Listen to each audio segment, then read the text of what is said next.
I'm your host, Alan Ulrich, and I've got my partner here, Sean Williams, tonight. How you doing tonight, Sean? Doing great, man. Doing great. Had a really busy weekend, and now it's on to the harsh reality that there's only one more football game to play before September.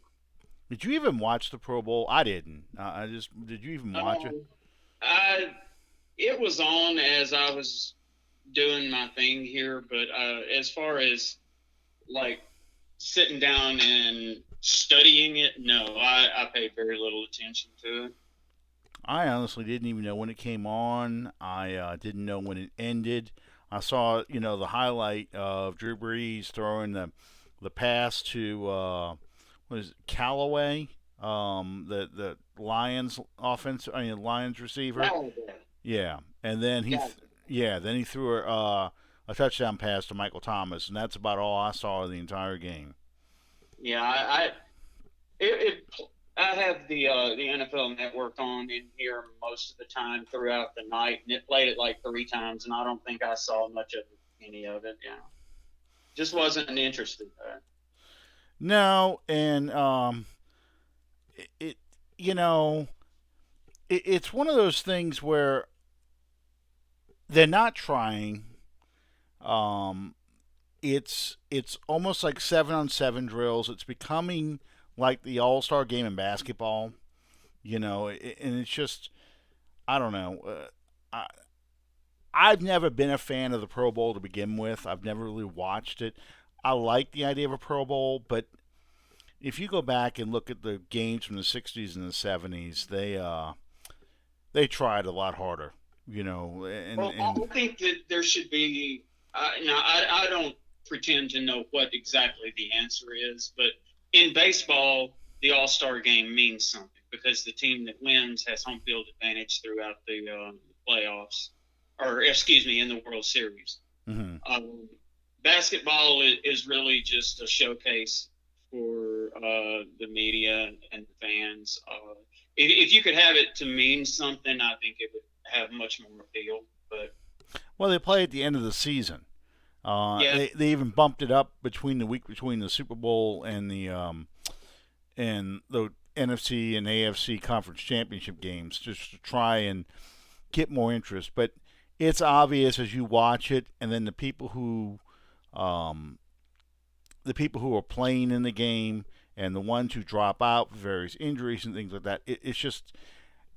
It's not a big deal. It really isn't, and it's a shame because it used to be, and yeah, somewhere along the way it stopped being a big deal.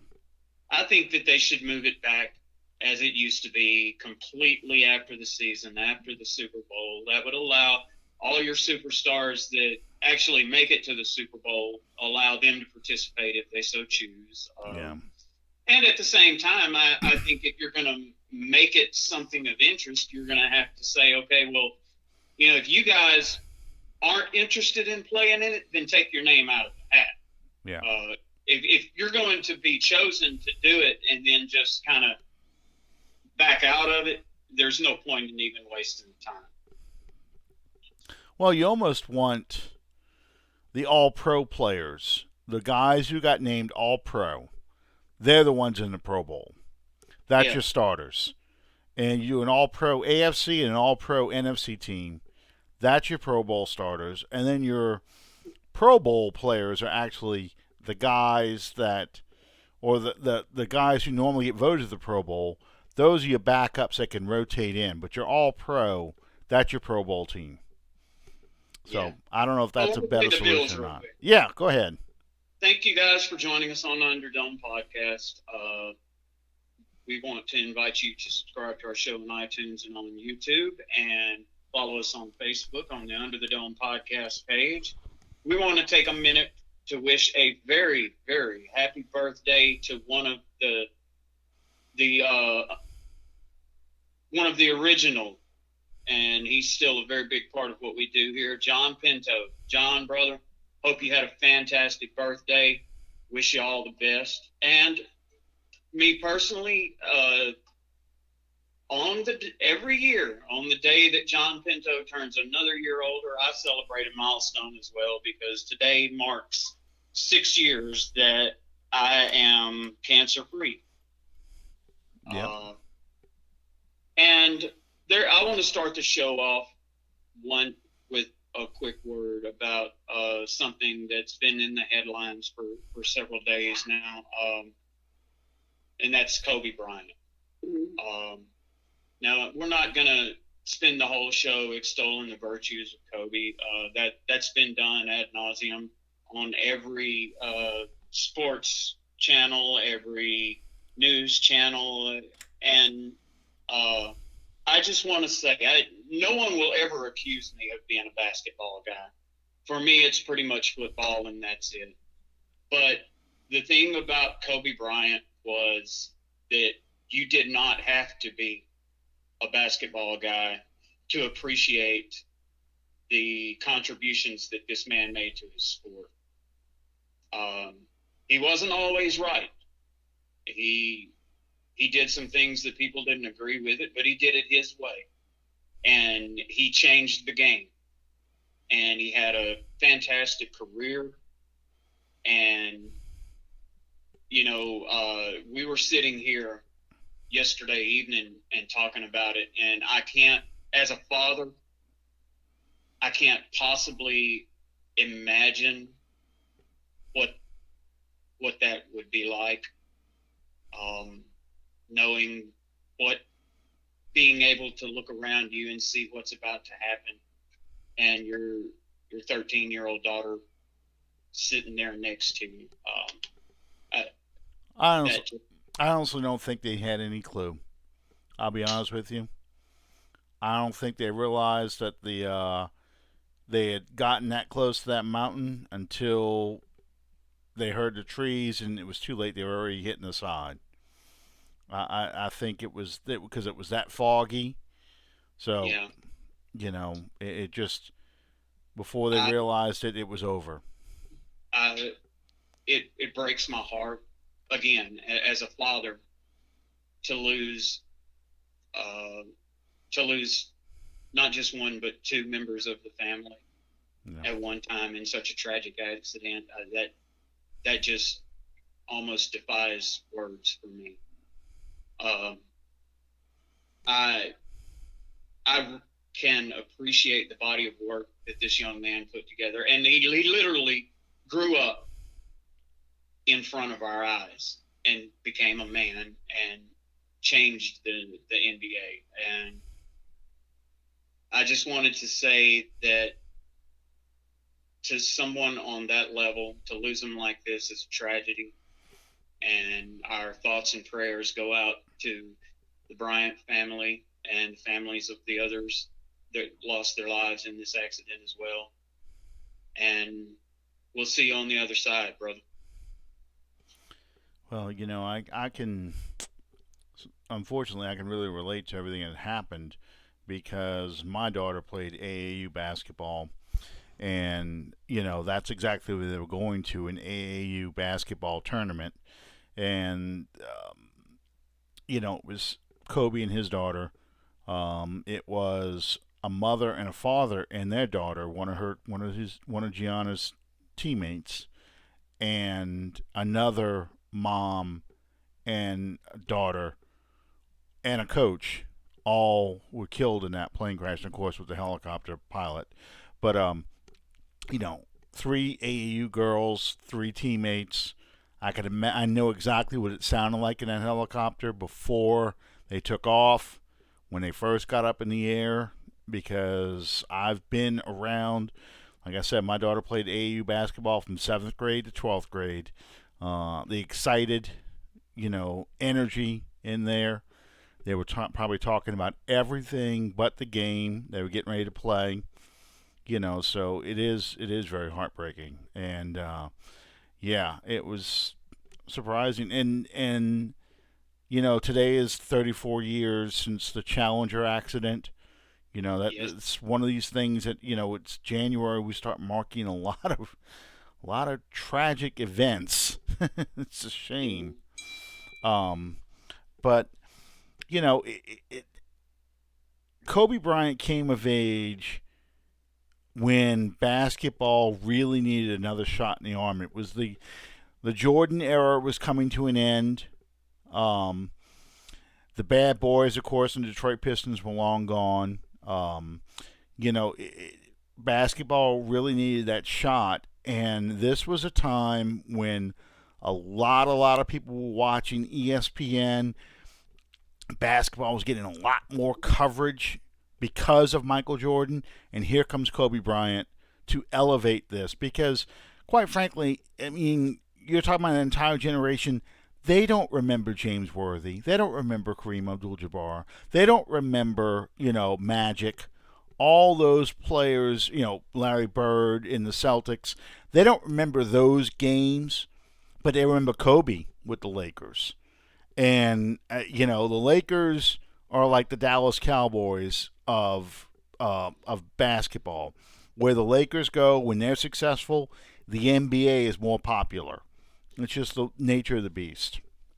Yeah, and I mean it's the same way as when Dallas Cowboys are, as you just said, when the Dallas Cowboys are successful, it puts more eyes on the prize in the NFL. When Absolutely. when New England Patriots are, well, now, but Yeah, but nothing's been like Dallas, I guess, and it's because of, and we've talked about this before. Every time we play Dallas, uh, because of the way Tex Schramm marketed that team. It's not a coincidence it was called America's team. It's not a coincidence in the '70s that every game, Dallas Cowboy game, was always at 3 o'clock in the Central Time Zone, 4 o'clock for Mr. John Pinto. But it was always the prime time late game. So when you're having your Sunday dinner, here comes Roger Staubach to pull the game out of the fire yet again. And that's what people remember, and that's what made the Dallas Cowboys. Um, the and you're exactly right. If had Kobe come along at a time that if his timeline had intersected that of that Chicago Bulls team, yeah, or the primetime Lakers from the 80s or late 70s, early 80s, it may his career may not have had the trajectory that it did, but it was at a time when the league desperately needed new stars. yep, yep, yeah. If he comes in the era of Jordan and Bird was really, once again, Bird and Jordan kind of overlap because Bird was the '80s. It started in the late '70s, early '80s, and he had Walton, Bill Walton on those Celtics teams, but Walton was near the end of his career. So Bird kind of carries you into the '80s, and here comes Jordan, '86, '87, '88, '89. As Bird is getting older, Jordan's peak is rising. Now, if Kobe would have come in as Jordan is becoming popular, and Kobe goes to, oh, I don't know, the Sacramento Kings, or um, um, I'm just trying to think of some teams that just would not.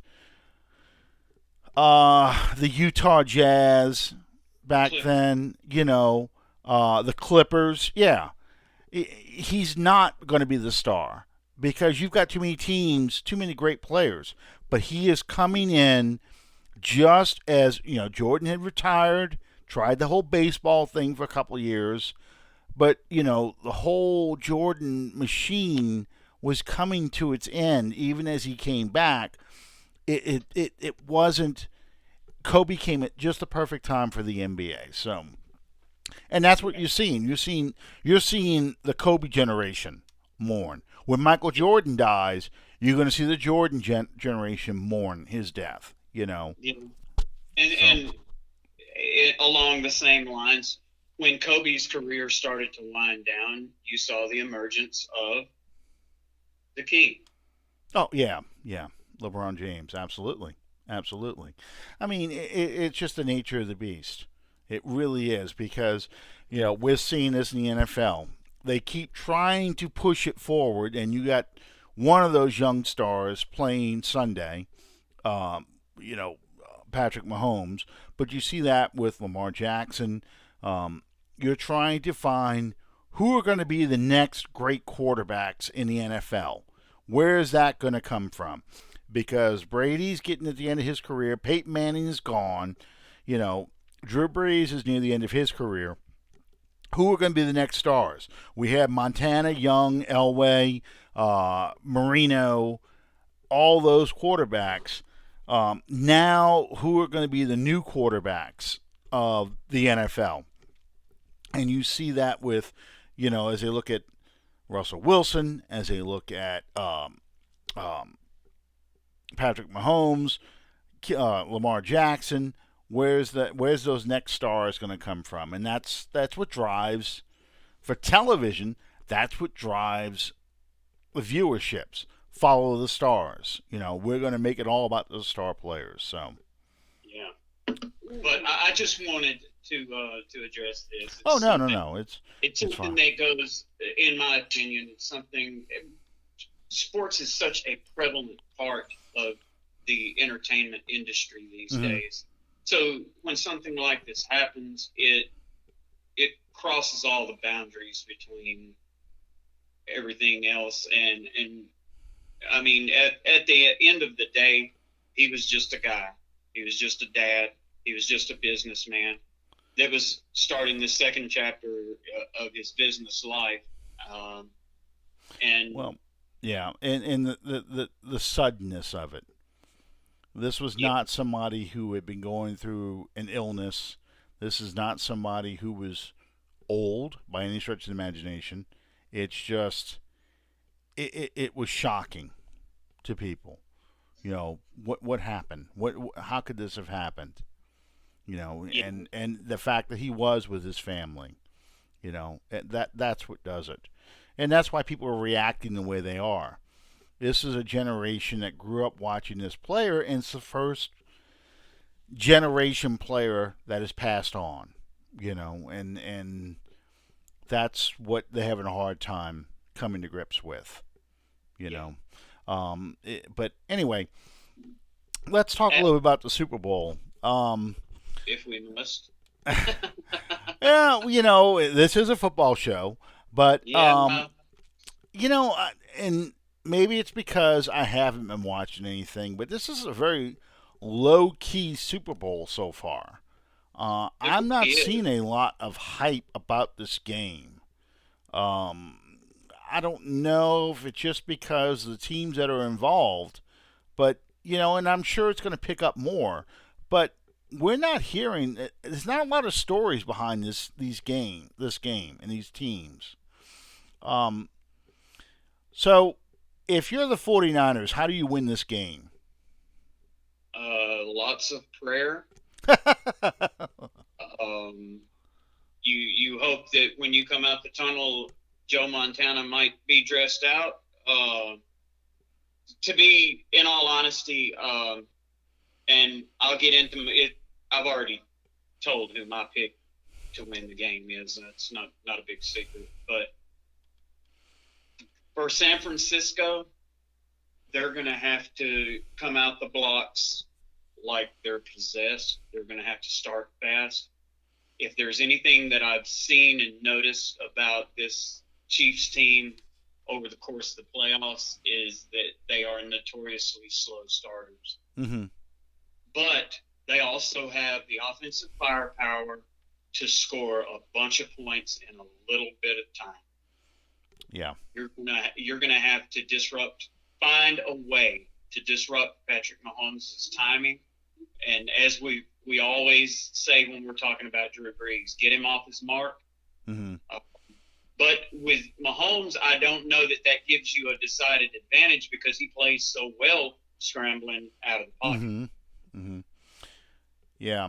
If I You're also going to have to play really good offense, have long, sustained drives. As I've said a million times on this show, the best defense against a quarterback like Pat Mahomes or Aaron Rodgers or Matt Ryan, the best defense against quarterbacks like that can hurt you so many ways so quickly is to have them watching the game from the sidelines. Yeah, I agree with that because I feel like the 49ers are going to have to, well, first off, Kyle Shanahan's going to have to resist his desire to have big plays. Because if you want to play a shootout game, that's playing right into the Chiefs' hands. They can play a shootout with anybody. Um, The only narrative that we have going into this game in terms of Shanahan is his body of work that he's had mm-hmm. in the Super Bowl before, and we all know how that turned out. Yep. And I don't think that you or I, either one, lay the blame for that epic meltdown by the Falcons on anyone except Kyle Shanahan.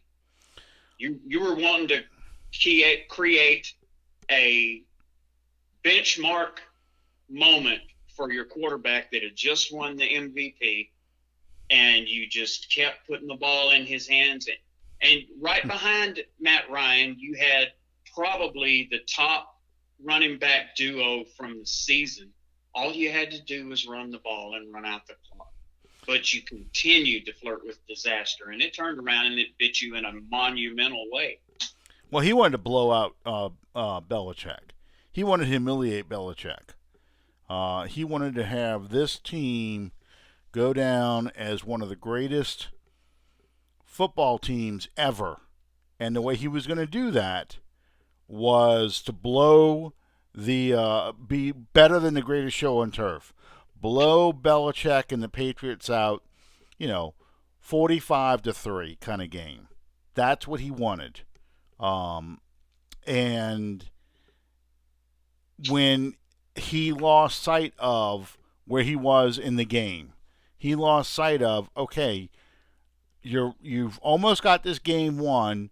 Control the clock, keep Brady off the field so he can't come back, and you're going to beat him. You're not going to beat him 45-3, but you can beat him 31-3. You could beat him 34-3.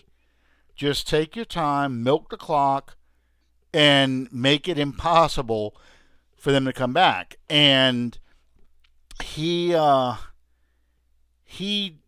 didn't do that. He got greedy. He wanted to score quickly and take all the momentum away from the Patriots. And what he ended up doing was giving all the momentum to the Patriots. The 49ers for me, in Avery, welcome Avery. The 49ers for me are going to have to do exactly what Avery's saying. They're going to have to do what the 1990 Giants did to the Buffalo Bills. Slow the game down. Run the ball, which they do. Control the clock. Keep Mahomes off the field. And limit the big plays when Mahomes is on the field. I think this is going to be a showcase for the tight ends because you've got two of the best playing in this game. But if the Chiefs, if the 49ers defense can't keep Mahomes off the field or can't stop him from scoring and they make it a shootout game, the 49ers are in trouble. I think the 49ers can score. Don't get me wrong. I think they can score on this Chiefs defense. But I think it's a very positive thing in terms of what we were just talking about with Kyle Shanahan's body of work from before with the Falcons. I think that it speaks well to him moving forward into this game, how he handled the NFC Championship game. Because you saw the quarterback only attempt, 8 passes the entire game? Yeah, he took the game out of Jimmy Garoppolo's hand, and he really doesn't want to put that game in Garoppolo's hands. He wants the game in his running back's hands. So, he has shown maturity. But if the Chiefs start scoring and they can move the ball against his defense, I think he's going to panic and want to start flinging the ball over the field. So we'll see. I think the first half is going to dictate how this game is going to go. It's not just the first quarter. It's got to be the first half because let's say the 49ers dominate that first quarter and build a 14 or 17 to nothing lead. We've seen the Chiefs come back from those scores. Yeah. And what the 49ers like to do defensively, Patrick Mahomes likes to play against those kind of defenses. You know, if they're going to turn the pass rush loose and they're going to play zone defense, he's going to pick that zone apart. He really will. They're going to put Hill against Richard Sherman and let Hill run Sherman all over the damn field. And Sherman's not going to be able to keep up, you know. No. And Easton got too old for that. yeah, well, Sherman, that was never his strong suit, was man-to-man coverage. He guesses and jumps routes because of his knowledge of the game, but he's strictly a zone cornerback. And we've already seen they pulled, what the hell is that dude's name? The cornerback, the other on the other side, starts with a W. Witherspoon. They've already pulled Witherspoon off the other side, you know. So the Chiefs are built to run a pinball kind of game. So it's going to be interesting to see. I'm pulling for the Chiefs, obviously. I want the Chiefs to win because I hate the 49ers. But the 49ers defense, their defensive line, if they can start getting him Holmes and don't let him get out that pocket, and they shut the running game down, it's going to be a long day for the Chiefs offense. So. And see, the one thing that you have to keep in mind, Mahomes is going to get his stats. I don't think that there's going to be any way you're going to completely shut Mahomes down. What you have to do is limit how many points he puts up against you. Let them do whatever they want to do between the 20s. Mm-hmm. Just don't let them get in the end zone.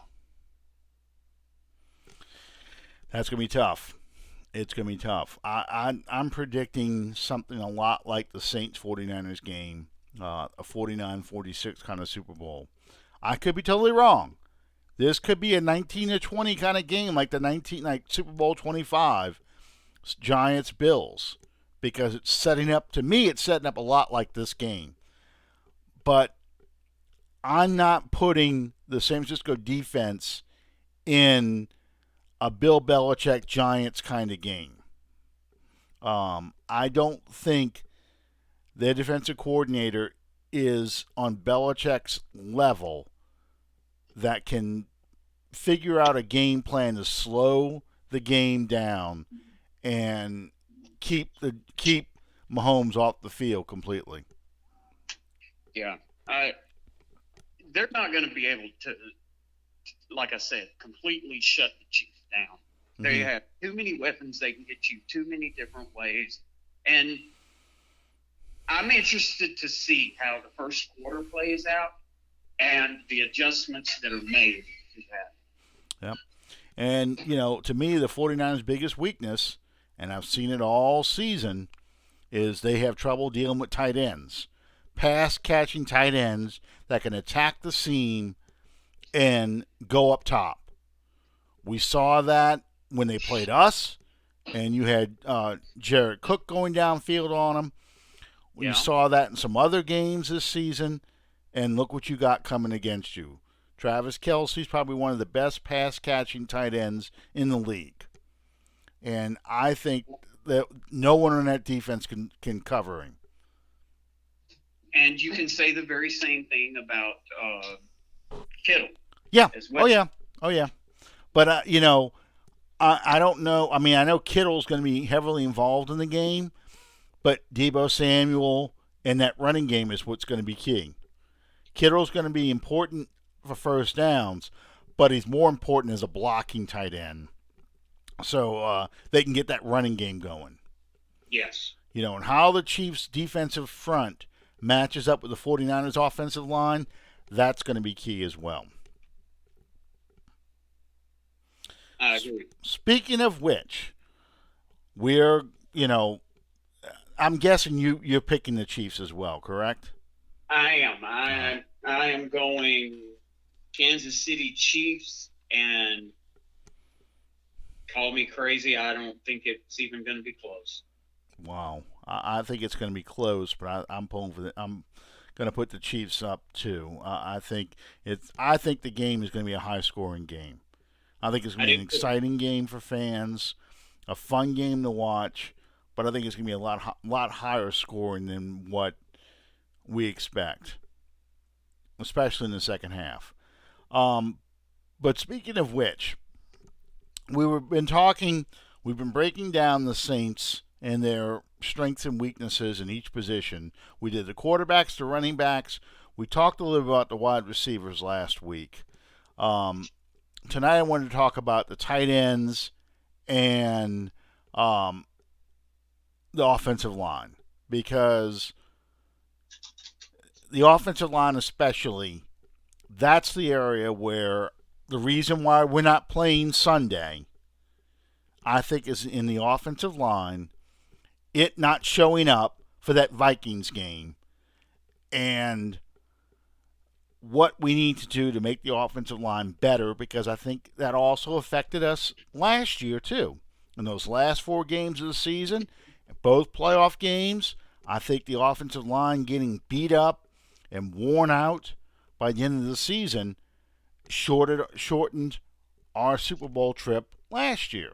So Yeah, I let's. agree. I think that the biggest issue, at least for me, the biggest glaring issue that I can see on the offensive line is you have a probably one of the better offensive line units across the board if Mhm. you look at the first team.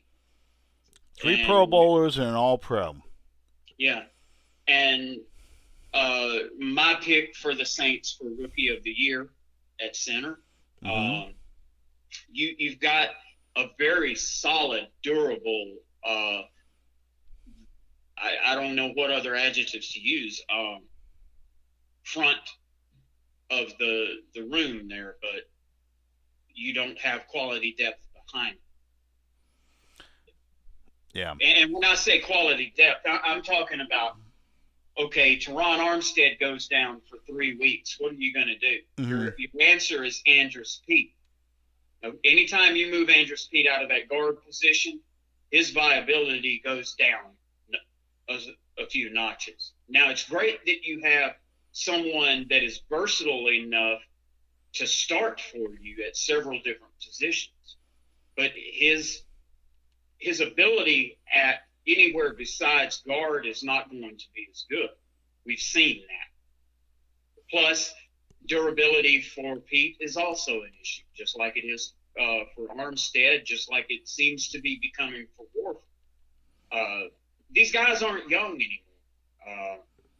I think that it would probably be a good idea to start investing maybe a couple of draft picks on some solid reserves for that offensive line. Well, you've got your first round pick from 2017 in Ramchek on one side. You've got, I'm sorry, 2018. Sorry, back that up.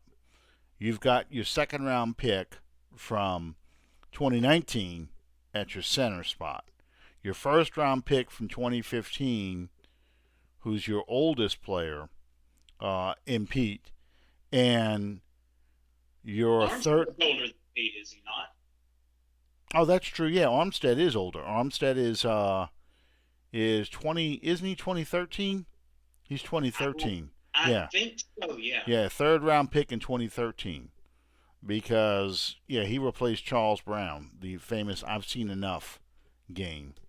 Mm-hmm. Um, yeah, the problem you have is neither Armstead nor Pete have ever played all 16 games. Invariably, one or both get hurt and miss several games. So you've been sliding in undrafted free agents for the most part as your backup players. Tim Lelito, um, uh, the guy who's now in Detroit. What was his name now? He was, Calamite. huh? Calamite. Yep, yeah. Clemente. He played guard and tackle a lot. Um, you've had just a revolving door of backup players come in to try and play those spots. So yeah, the depth has always been a problem. Um, Pete's a free agent, and a lot of people look at him as the liability, even when he's healthy, a liability on the offensive line. Do Um, you agree with that assessment? I, I know Pro Football Well, Focus. let me back that up. Let me rephrase that. Yeah, Do you agree with that assessment to the end of he needs to go? I don't think Because he. I've heard it just about every day for maybe the past 3 years. Yeah, there's a lot of baggage behind Pete, and most of it comes from the fact he's always injured. Okay, um, a lot of people didn't like the pick to begin with, going back to I think it was 20. It was 2015. Yeah, it was 2015. Going back to that draft class because you had so many bad picks in that draft class. Um, they really wanted a defensive player drafted in that spot, or an offensive skill player drafted in that spot. You took Pete. He was supposed to be your right tackle of the future, and he wasn't. Um, he was out of shape. It took him a long time to get into shape and get good functional strength. Yeah, he was late showing up for camp that year Yeah, too. he was because of Stanford's schedule. Stanford Yeah, does the quarterly schedule, so he couldn't participate in the mini camps. He couldn't participate in the rookie camps. He didn't really show up until after Stanford's classes were done with. So yeah, that plays all into it in a row too. The problem, and then you compound that with okay, so he's a tackle. Most people don't remember Jim Dombrowski was drafted as a tackle and moved to guard. So people see if you take a tackle and move him to guard, that's admitting a mistake. So that plays into it as well. And the very fact that he bounces all over the offensive line doesn't help. Every mistake he makes, it's amazing. If he makes a mistake, everyone in the stadium, everyone on social media seems to notice it. When one of the other guys makes a mistake, I didn't know that happened. Like, let's just look at Unger, for example, okay? Unger was terrible towards the end of 2018. Unger was horrible. He was getting run over. He was struggling to hold his blocks. You saw that in the Dallas game, whatever. You never heard a peep about Unger on social media until he retired. And people were like, huh, yeah, I guess he was pretty bad. Look at this. Look at this. Let's go back and look at the. It wasn't the instant reaction. But Pete gets that reputation for whatever reason that he is just awful. He is garbage. He is terrible. And it's all those things, the injuries, showing up out of shape, late, and being moved all over the offensive line. I can remember a radio station. I want to say in Lake Charles, maybe it may have even Mm-hmm. been Lafayette. Mm-hmm. Uh, Interviewed me the morning after we picked Pete, and uh, they kept me on for about 45 seconds because obviously, I mean, it's the day after the opening day of the draft, and they asked me, well, this is when I was covering the Saints for PFS, and Mm-hmm. they said, well, let's get right into it. What did you think of the picking of Andrus? I said, I think it's a fantastic pick, and they shut down the interview and cut me off. He wasn't the sexy pick. And then you throw in there's one other thing you have to throw in here. This is also the year. This draft class is the year that Collins from LSU, Leo Collins from LSU, projected to be a top 10 pick. That news article comes out that he could have been involved in a criminal thing with his girlfriend, a sexual assault or something to that effect, or a No, murder. No, it was a murder. That's right, it was a murder. And he starts to fall out of the draft. Well, of course, Saints fans, especially Saints fans who are LSU fans, are like, oh, yeah, we can grab this guy. We should know this stuff. And you have Collins' agent. A lot of people don't remember this, but Collins' agent says if you don't take him in the first round, don't bother drafting him because he was rather go as an undrafted free agent and be able to pick his team and earn his money if he's not going to be the first offensive lineman off the board. So as a result, you know, Pete, we take Pete instead of Collins. You've got that thrown in there as well Yeah. because people are like, you took this guy from Stanford as opposed to your own guy in your backyard, Collins, and you should have gotten that. Well, And we don't draft Saints. Saints don't draft LSU players. well, it's a very narrow view of the world. It's like saying when the Miami Hurricanes, when they were the U, you know, Tampa and Miami aren't drafting all these U players. Well, you keep in mind that 31 other teams looking at LSU too. You know, Yeah. they like these guys too. So it's just it's tough. Yeah, and Calvin, you're right. Collins didn't want to be in Louisiana anyway. He wanted to be out of the state, away from his family and everything else, to go on and make a name for himself. He also only wanted to play tackle, but He was. I'm trying to remember. Uh, he chose the Cowboys. yes, he did. Yes, he did. The Saints did offer him a lot of money as an undrafted free agent. They offered him more money, if I understood right, than the Cowboys did, but he chose the Cowboys. So yeah. Um. So anyway, going back, so Pete is now a free agent. All right. Somebody asked earlier. I think it was Chad asked. Should the Saints look at Sharif from the Redskins? The problem you have with him, that guard from the Redskins, is no. Calvin asked that. Calvin asked that. The problem you have with him is he wants a lot of money. He wants to be paid like one of the top guards in the league.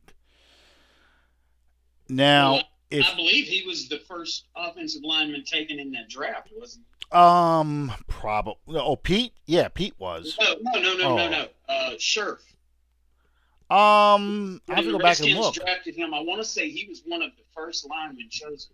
You're probably right. I have to go back and look. But my problem is with him, you're looking at a $40+ million contract, okay, on that guy. You might be able to get another guard. Let's say the guard from New England. I can't think of his name right now, but I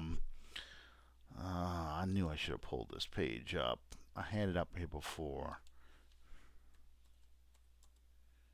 Agents should come right up. There we go. Do do do. I need to keep these things on my screen all the time. Every time we go to this show. Um, well, what happens is I jump into different things, and yeah, Brandon Sheriff. He's 28 years old. He is rated number 9 on the board of the top 10 free agents. Um, but you can go down as soon as all these pop-up ads stop. Um, you can go down and get from New England. If I can, this is not the page I want. That's just the top 100.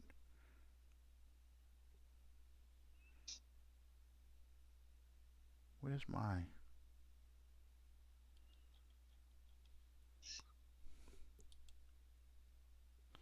That's where it is. There's my list. And I can't find him. Don't worry about it. But there's a guard in New England. They've talked a little bit about it on Twitter. He is probably going to be a little cheap. It's still going to be 40 million, 30 to 40 million. But you probably can get him cheaper than you could Brandon from New England. I'm from Washington. Yeah. Just because we already know he's looking for top dollar. Um, but here's my suggestion then. as far as what the Saints should do offensively. Because Calvin made a mention Warford wasn't much better than Pete this year, and he's right. He wasn't. He was terrible. Um, but you can't. Joe Thuney, Thuney. He's 27 years old. Um, this other site actually has him rated higher than Sheriff, I Sure. guess. Yeah, because Sheriff's issue is staying healthy, but part of that is also like this past year, he didn't want to play for the Washington Redskins. Well, Um, see, that's another thing that I find interesting mhm. in all these uh, all these free agents. You and I both know that part of being not a liability, part of being productive on the field is being cool in your situation. If you're not wanting to be there, your motivation to do your job, it's just like any other job that anyone has. Sure. If you're not happy in your situation, you're not going to be motivated to do well at your job. And Right. uh, uh, people jump up real quick and they say, "Well, he's being paid X amount million." Well, that actually has very little to do with it. If No. you aren't happy being with the team that you're with, Hmm. you're not going to care about how well you do your job because, like you said, you want to get the hell out of town. Well, you feel like you're wasting your time. I'm gonna be an elite guard, but I'm on a losing team with terrible coaching, and I get all that. And he has gotten hurt a lot. He got hurt in 2017 when we played him. Got hurt in 2018 when we played. It's there's an injury risk with him. You can get Funny, I guess is how you say his name, from the Patriots, who is also an elite guard, but with a better health track record. Or you could even go to the Lions. They've got a guy, Glasgow, who is a guard center.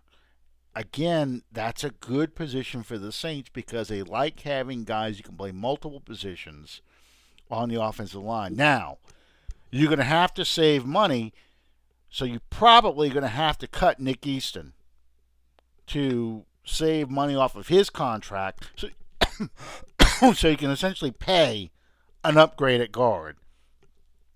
Well, I kind of believed that Easton was a 1 year rental to as an insurance policy on the center that we drafted. Yes.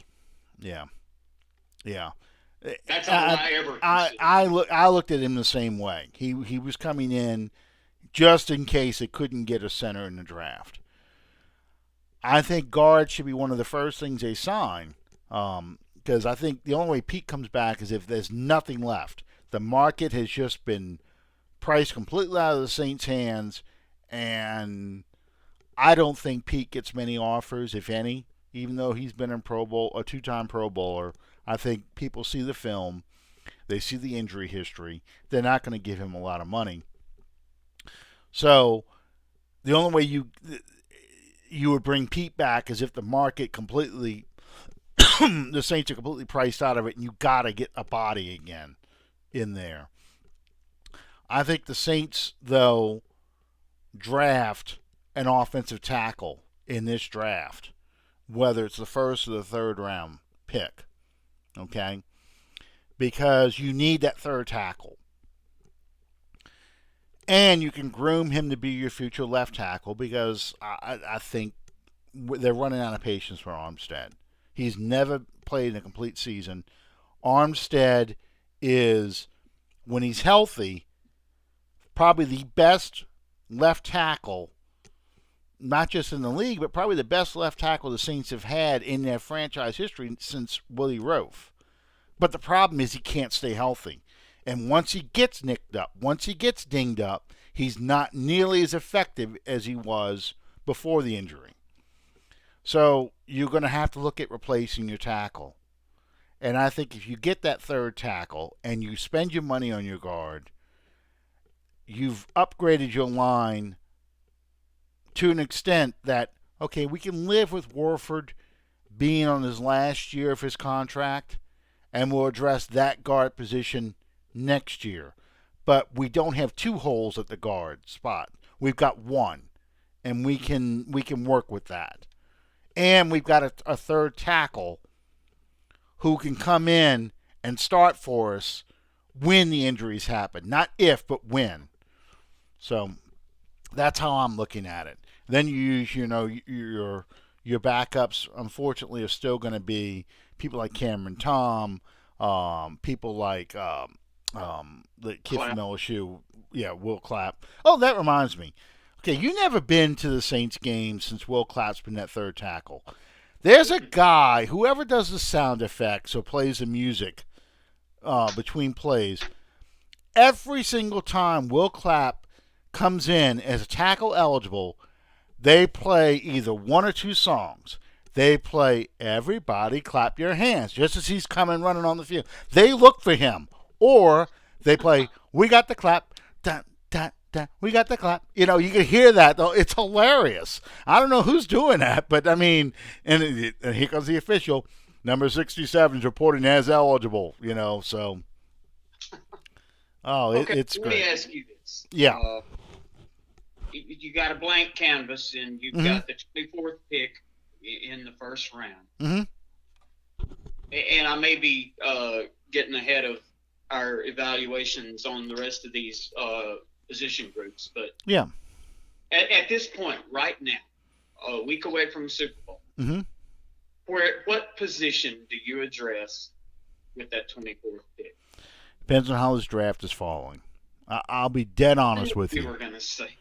Well, yeah, it is because okay, if I Okay, just let if me let me let me do it a different way. yeah, In a perfect world, and everything falls the way that you think it needs to do what it is that you're wanting to do with that mm-hmm, 24th mm-hmm. pick, what do you take?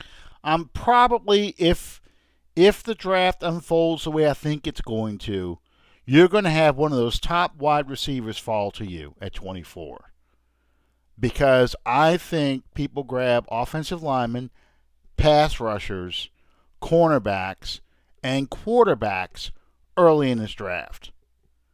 I really do. I don't know about running backs right now. I think you might see some running backs fall in as well, but I think you get that top wide receiver coming down the board. But the problem is the wide receiver class is so deep. Yeah. If we had a second round pick, I'm like, okay, screw the wide receiver, get him in second. We take the cornerback first. I agree with you, Calvin. C.J. Henderson out of Florida would be a great pickup because you're going to, when we get to the cornerbacks, you've got a lot of changes that are coming. You're probably going to lose either Eli Apple or Janoris Jenkins. One of those two. Probably Apple. You probably keep Jenkins. You're going to lose Patrick Robinson. You're going to probably lose your favorite player, P.J. Williams. So you need a corner. You're going to need a nickel corner at least who will eventually slide over to be your corner opposite Lattimore. Or if you decide you don't want to pay Lattimore, is going to replace Lattimore. So cornerback is important. But man, if one of those big, fast receivers falls to us at 24, that's going to be hard, so hard to pass up. And I have seen three different mock drafts so far in the same name all three times. They are mocking to the Saints. yeah, Jefferson, Oh yeah, Justin and Jefferson. it makes my heart skip a beat. I'm very ambivalent on Jefferson. It doesn't help that my wife taught him, and she can't stand him. She taught him. She taught his brother Ricky, who also was a he was a Saint briefly. He was an undrafted free agent. Came to the Saints, got hurt. Um, and I know Ricky, and Ricky's a great, great kid. But you, my only thing with Jefferson is I don't think he's a first round talent. I think he's a second round talent. Um, I'm looking at the Clemson receiver. I'm looking at the Colorado receiver. Yeah. Those guys really, and of course the Alabama receivers, who I'll be shocked if any of them fall to in the 20s. And I'm talking about Ruggs. I'm talking about Judy. Any of those guys falling down. If Ruggs is within striking distance, and I'm saying you see him at 15 or 16, man, I'm burning the phones up to trade for him because you remember when you were a kid watching the Bugs Bunny Roadrunner cartoons, and you remember that one where the coyote takes that whole thing of pills and his legs become these monster legs, and then Yeah. when he takes off running and he lights the the road on fire chasing the roadrunner. Mm-hmm. That's him. That's a guy from Alabama. I mean, you want speed, that's speed. That's who that guy is. And Ruggs' only knock is he's short, but yeah, I mean, yeah, Chenault. I think that's the kid from Colorado. I like him a lot. Higgins. I like him a lot. I love Judy, but I know he won't be there. So it's tough. It But really like you is. said, the wide receiver may be the deepest that we've seen it in Yeah, a long time. and because I'm looking at the free agent wide receivers, and I wanted to talk about the tight ends too, but I'm looking at the free agent wide receivers. You're not going to get your speed guy in that thing. Yeah, Robbie Anderson might be available, but what you really could probably find is maybe a slot guy because Ginn will be gone, um, and Traquan Smith. You don't know what you're going to get. I think Traquan Smith will probably be better as a 4. So you need a 2 and a 3. It's not like I'm talking about basketball, but you do. You need a 2, a speed guy, and you need a good slot guy on that in this core. Okay, because I love having Taysom Hill out there, but he really should not be your second leading pass catcher as a receiver. It's fun to watch him, but yeah, it's you need. I like having Taysom Hill come in there and surprise people. And Not also something else to think about, depending on what decision Bridgewater makes. yeah. Uh, Say Bridgewater takes a contract with someone else and leaves New Orleans. Mm-hmm. Then what you're likely going to see is Taysom Hill moving into that backup position, uh, not by choice but by necessity. There you go. And if he's your backup quarterback, you're probably not going to risk him quite so much as what you had. Okay, here you go. I'm gonna throw this out there. I promise when we talk about free agency in about 3 or 4 weeks, because at the rate we're going, we should get to talk about free agency just before it starts. But watch for Marcus Mariota. I'm just throwing that out there. People can laugh. People can go, "Oh my God, no!" But just watch what happens with Marcus Mariota. Yeah, because I think Tennessee moves on from him. I don't think he's going to be with Tennessee. No, I really don't. I think they're going to stick. They're going to pay and keep Tannehill as a quarterback. He better fits that offense, and I think you can get him cheap. I really do. But we'll have to see. There's a lot of things that have to happen first. I would like to see what. I mean, we know what Mariota can do. Mm-hmm. You never saw that come to fruition in the NFL, but I would like to see what he could do with an offensive-minded coach. Marcus Mariota went through. He went through the Archie Manning treatment. He's had 5 different offensive coordinators in all 5 seasons he's been in the league, and 3 different head coaches. So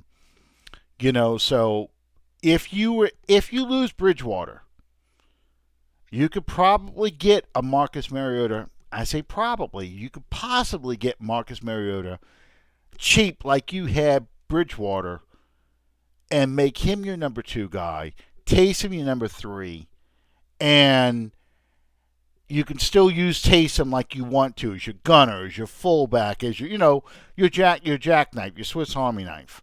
You can Make get to no do mistake about it. I right now, and I never, despite what Troy Aikman has said, I have never looked at Taysom Hill and seen the future Jay of this Glazer just reported Chiefs it. quarterback position. Jay Glazer just reported it today that or yesterday evening that he talked to Sean Payton at the league, at the Super Bowl and stuff, and yeah, he sees Hill is the franchise, and there's Steve Young comparisons and all these things, but Taysom Hill offers you so many things.